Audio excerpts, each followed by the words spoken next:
Hi. So the extension for Amalga that I'm going to be demonstrating today is based on the work of Dr. Atul Gawande.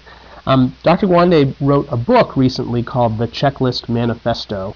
And in this book he talks about his work with the World Health Organization, where he's demonstrated that just by using simple checklists we can have a dramatic impact on the quality of healthcare delivery. Something in retrospect which seems kind of obvious, but by adopting a simple three-part surgical checklist, major complications at the 8 test hospitals around the world that were part of this program dropped by 36%, and deaths dropped by 47%. It's a remarkable outcome. And Amalga is uniquely designed and built very intentionally so that when we learn things like this, our customers can quickly turn those learnings into action and real benefit for their patients. So in this case, we've built and released an extension to Amalga that makes it super easy for hospitals to create and maintain checklists, and then use and track their use as part of standard operations. So the first thing I'm going to do here is show you the administrative interface for checklists, which is accessible in the Amalga console. So it's not an IT function. This is something that can be released to any subject matter expert in the hospital to help maintain the catalog of checklists. And you can see that we've actually installed a sample as well as the 3 checklists from the WHO, and folks can use those directly, start from them and edit, or create their very own checklists based on a very simple fragment of HTML. And I'll show you a little bit about what those looks like.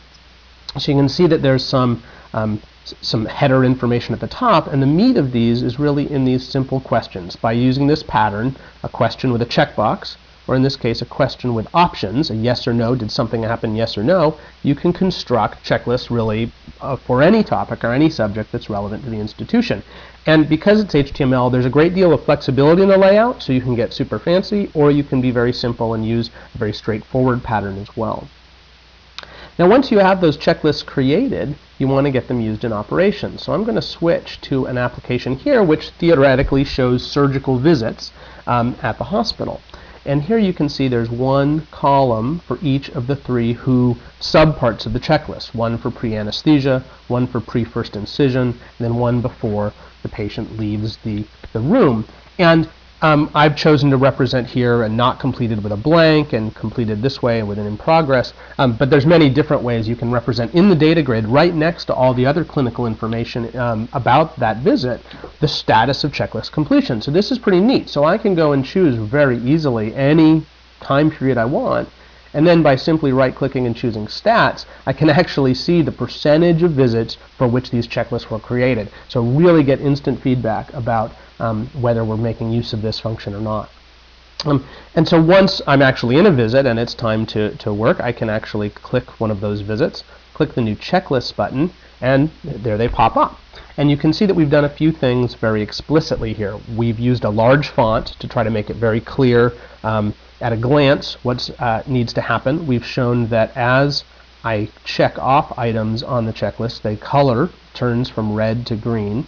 And then really important is, what you'll notice is because computers are different sizes, monitors are different sizes, there's actually more questions below the scroll bar of this window, and that could be dangerous because I may click this next question and think I'm done.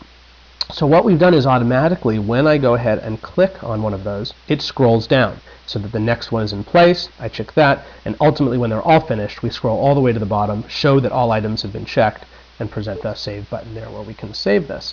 And now when I go through, of course, I'll refresh, and I'll see that that checklist is now being completed. The other 2 still have yet to be done.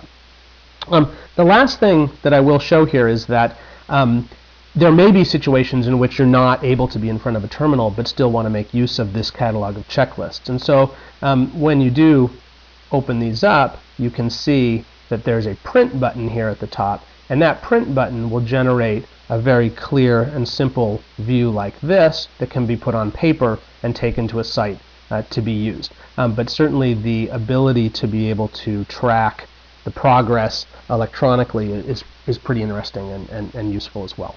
So that's it. It's really pretty simple, but if we can have the kind of impact that Dr. Gawande has demonstrated at his test hospitals, it would be pretty exciting. And we hope you find that exciting too. Thanks a lot. Take care.